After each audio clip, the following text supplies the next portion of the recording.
Hi friends, Pandian stores real நீ வரப்போகிற எபிசோட்ஸ்க்கான promo தான் அது வீடியோவில் பார்க்க போகிறோம். அடுத்தடுத்த சுவாரஸ்யங்களை தெரிஞ்சுக்க வீடியோவை ஸ்கிப் பண்ணாமல் கடைசி வரைக்கும் பாருங்கள். நம்ம கோமதி இந்த விஷயத்த யார்கிட்டையும் சொல்ல மாட்டேன் அப்படின்னு மீனா கிட்ட வாக்கு கொடுத்துருந்தாங்க. ஆனால் அந்த விஷயத்த ஃபஸ்ட்டு நம்ம கதிர்கிட்ட ஷேர் பண்ணாங்க.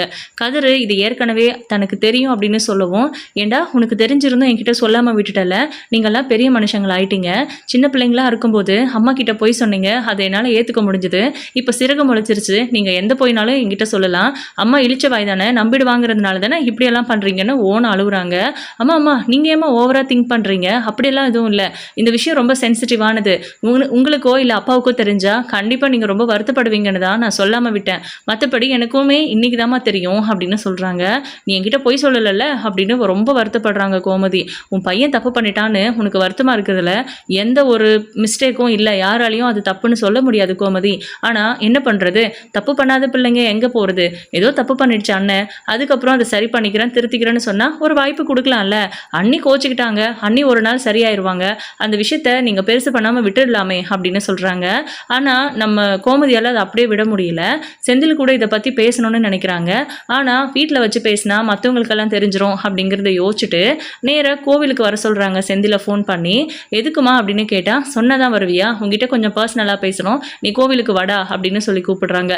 மீனா ஏதாவது சொல்லியிருப்பாளா இருக்குமா அப்படின்னு யோசிச்சுட்டு, அவங்க தான் 2 பேரும் ரொம்ப க்ளோஸ் ஆச்சு, கண்டிப்பாக சொல்லியிருப்பாங்க அப்படின்னு தான் அவர் யோசிக்கிறாரு. அதுக்கப்புறம் செந்தில் வராரு கோவிலுக்கு.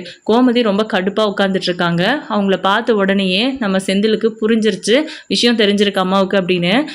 என்னடா ஃபோன் பண்ணி எவ்வளோ நேரம் ஆச்சு, இவ்வளோ லேட்டாக வரேன்னு, நான் ஆஃபீஸில் இருந்தேம்மா, அங்கெல்லாம் சொல்லிட்டு வரணும்ல அப்படின்னு. ஏன்பா யாராவது லஞ்சம் கொடுக்கறதுக்கு க்யூவில் நின்றுட்டு இருந்தாங்களா அப்படின்னு. என்னம்மா பேசுகிறீங்க, மெதுவாக பேசுங்க அப்படின்னு. ஓ, இதை பற்றி பேசும்போதே உங்களுக்கு பயமாக இருக்குது, ஆனால் கை நீட்டி லஞ்சம் வாங்க தெரிஞ்சிச்சாடா உனக்கு அப்படின்னு கேட்குறாங்க. என்னம்மா சொல்கிறீங்க அப்படின்னு எதுவுமே தெரியாத மாதிரி செந்தில் பேசுவோம். கோமதி கோவம் வந்துடுது. இங்கே பாருடா, என்கிட்ட போய் சொல்லாத, கோவிலில் நின்று போய் சொல்லாதடா அப்படின்றாங்க. யாருமா சொன்னதுன்னு, வேற யாரும் சொல்வாங்க, உன் பொண்டாட்டி தான் சொன்னா அப்படின்னு. அவளை அப்படின்றாரு. ஏன் அவளை போய் அடிக்க போறியா, சண்டை போட போறியா, வேணாம் நான் ஏதாவது சொல்லிட போகிறேன், என் வயிற்றுல பிறந்தாடா நீ இவ்வளோ கேவலமாக நடந்துக்கிற, அடுத்தவன் காசுக்கு ஆசைப்படுற, இதெல்லாம் தப்புன்னு தெரியலையா உனக்கு அப்படின்னு. காரியம் ஆகணும்னு அவன் லஞ்சம் கொடுத்தாச்சு இந்த வேலையை நடத்தணும்னு நினைக்கிறான், அதனால் லஞ்சம் வாங்கிக்கிட்டு கையெழுத்து போட்டு கொடுக்குறோம், நான் செய்யலைன்னா அதை இன்னொருத்தன் செஞ்சுட்டு தாம்மா போவான் அப்படின்றாங்க. அதுக்காக இன்னொருத்தன் தான் என் பிள்ளைன்னு நான் ஏற்றுக்க முடியுமாடா, நீ என் பிள்ளை இல்லை, அதனால் நான் உன்னை கேள்வி கேட்க தான் செய்வேன், நீ இனிமேல் இந்த மாதிரி லஞ்சம் வாங்கவே கூடாது அப்படின்னு சொல்கிறாங்க. இல்லைம்மா நான் வாங்க மாட்டேன் அப்படின்னு சொல்கிறாரு. என்னால் நம்ப முடியாது, நீ சத்தியம் பண்ண முதல்ல அப்படின்னு சொல்லி கோவிலில் நிற்க வச்சு சத்தியம் கேட்குறாங்க. செந்தில் ஃபஸ்ட் யோசிக்கிறாரு. இங்கே பாருடா, கோவிலில் நிற்கிற, நீ போய் சொல்லி சத்தியம் பண்ணன்னு வச்சுக்கோயேன், அந்த சாமியை உன்னை சும்மா விடாது, கண்டிப்பாக நீ பண்ணியிருக்கிறது பெரிய குற்றம், இந்த குற்றத்தெல்லாம் மன்னிக்கவே முடியாது, ஒரு நாள் இல்லை ஒரு நாள் நீ போலீஸில் மாட்டியிருப்ப, ஏதோ தெரியல உங்கள் அப்பாவும் நானும் செஞ்ச புண்ணியமா என்னன்னு உன்னை காப்பாற்றி விட்டுருக்கு இவ்வளவு நாள், இதுவே என்னை கேட்டால் தப்பு தான், நீ இனிமேல் இதை பண்ண மாட்டேன்னு எனக்கு சத்தியம் பண்ணு அப்படின்னு கேட்குறாங்க. சத்தியமும் பண்ணி கொடுத்துட்றாரு. ஆனால் கோமதியால் அதை முழுசாக ஏற்றுக்கவே முடியல, மனசு ஒரு மாதிரி பாரமாக தான் இருக்குது. இப்போது செந்தில் ஆஃபீஸ்க்கு போக சொல்லிட்டு கோமதி வீட்டுக்கு கிளம்புறாங்க. வாம்மா நான் ட்ராப் பண்ணுறேன் அப்படின்னு. நீ ஏன் ஆட்டோவில் தான் வந்திருப்ப, நீ கிளம்பு, நான் போய்க்கிறேன், வந்தவளுக்கு போக தெரியும் அப்படின்னு சொல்லிட்டு. இதை பற்றி அப்பா கிட்டேன்னு தெரியலடா, சொல்ல வேண்டான்னு தான் நினைக்கிறேன், ஆனால் சொன்னாலும் நீ சமாளிச்சுக்கோ, இனிமே செய்ய மாட்டேன்னு என்கிட்ட சொன்ன மாதிரி உங்கள் அப்பா கிட்டேயும் சொல்லு அப்படின்னு சொல்லிட்டு நம்ம கோமதி ஆட்டோவில் கிளம்பி போயிடுறாங்க. செந்திலுக்கு கொஞ்சம் பயமாக தான் இருக்குது. அன்றைக்கி நைட்டு வீட்டுக்கு வரும்போது நம்ம செந்தில் ரொம்ப பதற்றமாகவும் ஒரு மாதிரி நிதானம் இல்லாமையும் வராரு. என்னவா இருக்கும், ஏன் இப்படி இருக்காரு அண்ணன் அப்படின்னு கதிர் தான் யோசிச்சு, அண்ணன் என்னாச்சு அப்படின்னு. ஒன்றும் இல்லைடா, நான் லஞ்சம் வாங்கின விஷயம் அம்மாவுக்கு தெரிஞ்சிருச்சு, அம்மா அப்பா கிட்ட சொல்லிடுவாரோன்னு பயமா இருக்குன்னு.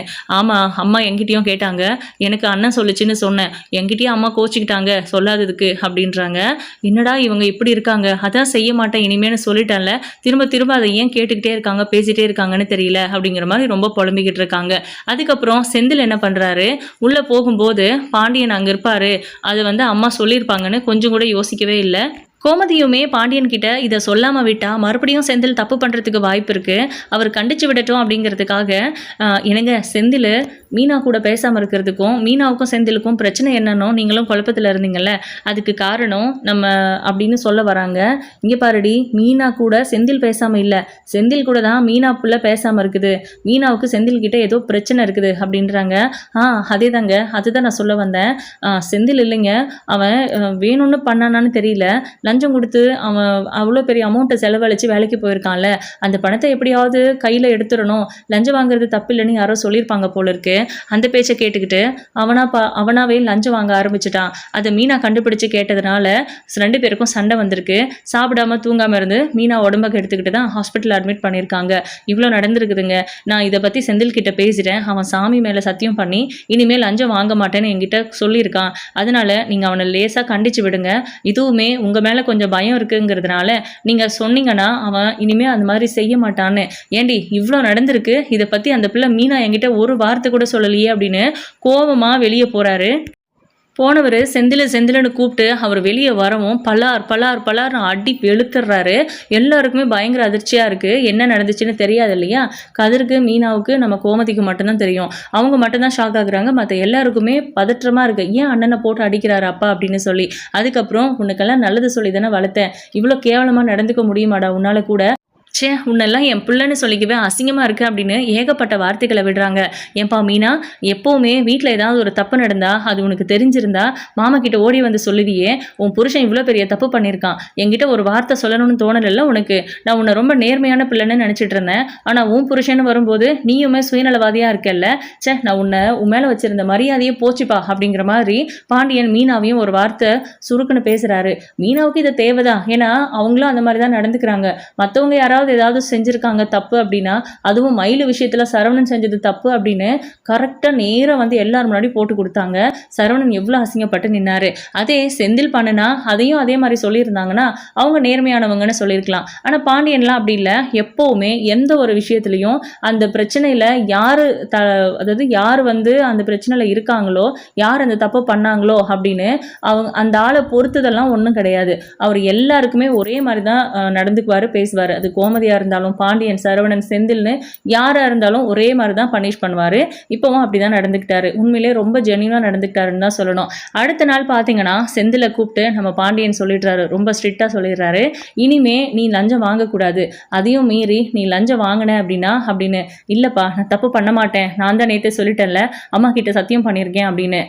சரி, இது வரைக்கும் நீ வாங்கின பணத்தை ஏதாவது நல்ல விதத்தில் நல்ல காரியங்களுக்கு செலவு பண்ணிட்டு இந்த வீட்டுக்குள்ளே வரதா இருந்தா வா, இல்லைனா நீ எனக்கு பிள்ளையும் இல்லை, நான் உனக்கு அப்பனும் இல்லை அப்படிங்கிற மாதிரி பாண்டியன் ஸ்ட்ரிக்டாக ஒரு ரூல்ஸ் போட்டுடுறாரு. அது மட்டும் இல்லை, நீ இங்கேருந்து தனியாக போனதுக்கு அப்புறம் தானே உனக்கு இந்த ஆசையெல்லாம் வந்துச்சு, நீ இந்த வீட்டில் தான் இருக்கணும், நீ அப்படி போகிறதா இருந்தாலும் போய்க்கோ, மீனா உன் கூட வரமாட்டா அப்படிங்கிற மாதிரி பாண்டியன் சொல்கிறாரு. பாண்டியன் சொல்கிறதையும் மீனா கேட்டுக்கிறாங்க. இதை வந்து கொஞ்சம் கூட எதிர்பார்க்கல அப்படின்னு தான் சொல்லணும். இப்போ செந்தில் வந்து இந்த பணத்தெல்லாம் எங்கே வச்சிருக்கிறாரு அப்படிங்கிறத கேட்டு தானே ஆகணும். அன்னைக்கு வீட்டில் பணம் இருந்துச்சு, அதுக்கப்புறம் பணம் இல்லை மாமா, அது என்ன பண்ணாருன்னு அவர்கிட்ட கேளுங்க அப்படின்னு மீனா சொல்லிடுறாங்க. செந்தில் திருன்னு முழிக்கிறாரு. இப்போ பாண்டியன் வேற வழியே இல்லாமல் கேட்குறாரு. செந்திலுமே ஆப்ஷன் இல்லை அவருக்கு. மீனாவோட அப்பா கிட்ட தான் கொடுத்து வச்சிருக்கேன், பத்திரமா இருக்கட்டும்னு. அப்போ நீ லஞ்சம் வாங்கின விஷயம் அவருக்கு தெரியுமா அப்படின்னு கேட்டா, இதை கேளுங்க மாமா, உங்கள் சம்மந்தி, அதாவது எங்கள் அப்பா, அவர் தான் இவர்கிட்ட சொல்லி லஞ்சமே வாங்க வச்சிருக்காரு, அவர் தான் எல்லாத்துக்கும் காரணம் அப்படின்னு சொல்லி, இதை ஏன்ப்பா என்கிட்ட சொல்லலை அப்படின்னு கேட்குறாங்க. அப்போ மீனா திருன்னு முழிக்கிறாங்க. உன் புருஷன், உன் அப்பான்னா உனக்கு வசதி, மற்றவங்க யாராவது எதாவது தப்பு பண்ணால் மட்டும் உடனே வந்து சொல்லுவல அப்படின்னு பாண்டியன் கோச்சுக்கிறாரு. உடனே ஒரு காரை எடுக்க சொல்கிறாரு கதிர்கிட்ட. அவங்க 3 பேரும் கிளம்பி நம்ம ரவி கிட்ட போகிறாங்க. ரவி வந்து அடடே வராதவங்க வந்திருக்கீங்க வாங்க அப்படின்னு அவங்கள ரொம்ப உபசரிக்கிறாங்க. நான் ஒன்றும் உங்கள் வீட்டில் விருந்து சாப்பிட்றதுக்காக வரல, என்ன காரியம் பண்ணியிருக்கீங்க நீங்கள் அப்படின்னு சொல்லி நடந்த விஷயத்த சொல்லி கேட்குறாங்க. என் பிள்ளைய லஞ்சம் வாங்க வச்சிருக்கிறீங்க, அதே மீனாவை லஞ்சம் வாங்க வச்சிருப்பீங்களா நீங்கள் அப்படின்னு. அவளுக்கும் நான் நிறைய முறை சொன்ன, அவள் கேட்கலன்னு.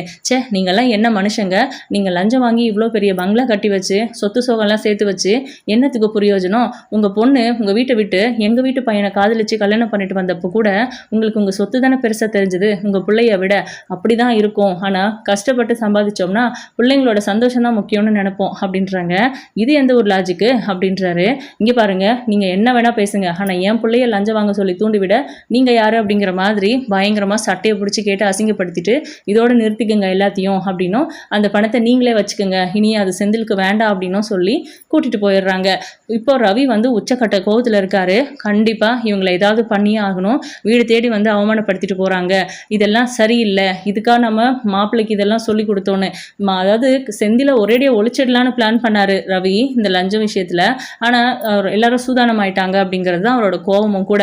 மீனா மேலே தான் அதிகமாக கோபம் வருது ரவிக்கு முக்கியமாக. இப்போ பார்த்தீங்கன்னா இவங்க எல்லாரும் வீட்டுக்கு போயிடுறாங்க. அந்த நேரத்தில் நம்ம மயில் வராங்க. நடந்த விஷயத்த யார்கிட்டையும் காமிச்சிக்காமல் இருக்கணும்னு ட்ரை பண்ணுறாங்க. ஸோ அவங்கவுங்க பாட்டுக்கு அவங்கவுங்க வேலையை பார்க்குறாங்க. இந்த விஷயம் வெளியே தெரிஞ்சால் அசிங்கம் அப்படிங்கிறதுனால மயில் வரும்போது, என்னப்பா இத்தனை நாள் கழித்து வீடு தேடி வந்திருக்கிற அப்படின்னு கேட்குறாங்க. கவலைப்படாதீங்க மாமா, இந்த வீட்டுக்கு நான் வாழ வந்திருக்கேன், இல்லை உங்ககிட்ட என் வாழ்க்கைக்கு ஏதோ நியாயம் கேட்டு வந்திருக்கேன் அப்படின்லாம் நினச்சிடாதீங்க. அது முடிஞ்சு போன விஷயம், அதை பற்றி பேசுகிறதுக்கு ஒன்றுமே இல்லை. ஆனால் இது வாழ வேண்டிய என் தங்கச்சியோட வாழ்க்கையை பற்றி பேசுகிறதுக்கு வந்திருக்கேன்னு, அதை பற்றி நாங்கள் என்னப்பா சொல்கிறது அப்படின்னு கேட்குறாரு. இல்லை மாமா, சுடருக்கு இந்த வீட்டில் குமாருக்கு கல்யாணம் பண்ணி வைக்கிறதுக்கு எங்கள் அப்பா அம்மா முடிவு பண்ணியிருக்காங்கன்னு. அது அவங்களோட முடிவு. பிள்ளைய பெற்றவங்க யாருக்கு கல்யாணம் பண்ணி வைக்கணும்னு முடிவு பண்ணியிருக்காங்க. நாங்கள் பேசுகிறதுக்கு என்ன இருக்குன்னு. ப்ளீஸ் மாமா, தயவு செஞ்சு இந்த கல்யாணத்தை நிறுத்துறதுக்கு, இந்த நிச்சயத்தை நிறுத்துறதுக்கு நீங்கள் தான் எனக்கு உதவி பண்ணணும். இந்த ஒரு உதவி மட்டும் பண்ணுங்கள், தயவு செஞ்சு பண்ணுங்கள். நான் வந்து இந்த வீட்டோட மருமகளாக கேட்கல, நீங்கள் நினச்சா இந்த நிச்சயத்தை நிறுத்த முடியும் அப்படிங்கிற தைரியத்தில், ஒரு நம்பிக்கையில் உங்ககிட்ட கேட்க வந்திருக்கேன். எனக்காக இந்த ஒரு விஷயத்தை மட்டும் பண்ணுங்க மாமா, ப்ளீஸ் மாமா அப்படின்னு காலையே விழ போகிறாங்க மயில். இது எல்லாரும் பார்த்துட்டு பயங்கரமாக ஷாக் ஆகுறாங்க.